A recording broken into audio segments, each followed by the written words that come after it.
Hello, this is Phoenix Amore. I am doing a series on explaining astrological transits with what you're kind of seeing in the world now. Um, right now, I'm going to actually address two major transits that are happening now. Now, I had mentioned Neptune and Pisces in a previous video, and I want to explain that in spiritual versus religious language so people can understand. Jesus was actually a Pisces. We celebrate his birthday December, but he was a Pisces. So Neptune is the planet of dreams, illusion, spirituality. With it coming back to its own element, i.e. Pisces, if you think about Jesus being a Pisces, it's in essence saying spirituality is now being promoted more. It just came out of Aquarius. Aquarius is more of a technological sign, so we came out of the age of Aquarius in the sense that we had a lot of technological boost. But what you're seeing now is kind of people battling that technology in the sense that we've kind of lost touch with our human size. We've lost touch with compassion, so we have a lot more events happening to kind of check people in that arena. You're going to have a lot more people having dreams. That's also what Neptune is doing. So some people, you're going to see some people think they're going a little bananas because they're starting to have these dreams they've never had. The other thing you're going to see is issues with drug use become a little bit more prominent. Now, I'm not saying just illegal drugs. You're going to see a lot more of these pharmaceutical companies being held accountable for drugs that they're pushing to, treat certain ailments.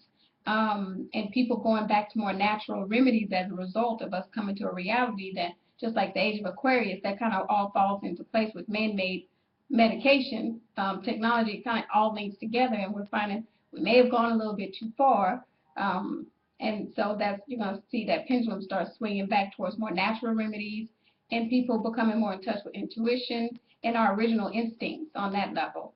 Now, the next thing I want to address is this Pluto square Uranus. And Pluto is status quo. Uranus is independence, or I call it the rebel planet because it's kind of one of those planets where it's meant to cause unexpected, events. And right now you have Pluto in Capricorn.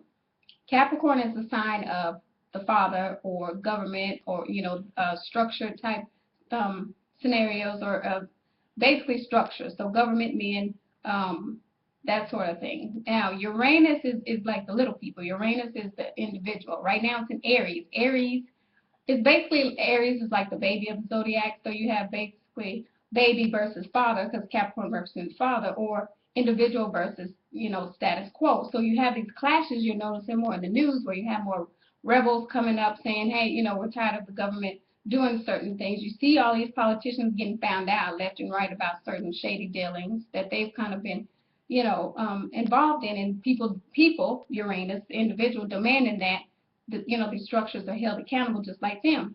Now, the main thing when I keep addressing egos and I get called a feminist, that's not really true.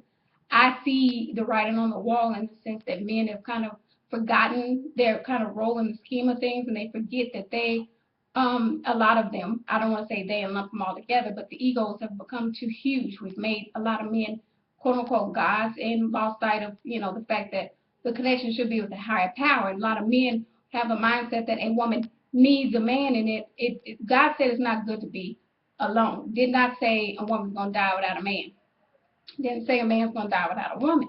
So, but a lot of men have kind of forgotten what their role is. The woman is a gift. Her intuitive insight, her spirituality, that the yin and yang has gone out of balance. So you're seeing more women's rights type things happening. That is because of this Pluto square Uranus. So you're seeing a lot of men kind of get, the hammer over their head, ego-wise, and have to understand and be humbled enough to know, hey, I'm just as much of a person as this woman, and men and women were meant to be equals. I mean, that's what it was all about from jump, and we've lost sight of it. So moving forward, I'll be addressing more of these transits to kind of give people an insight to how they connect with spirituality and religion, and look forward to recording some more. Thank you.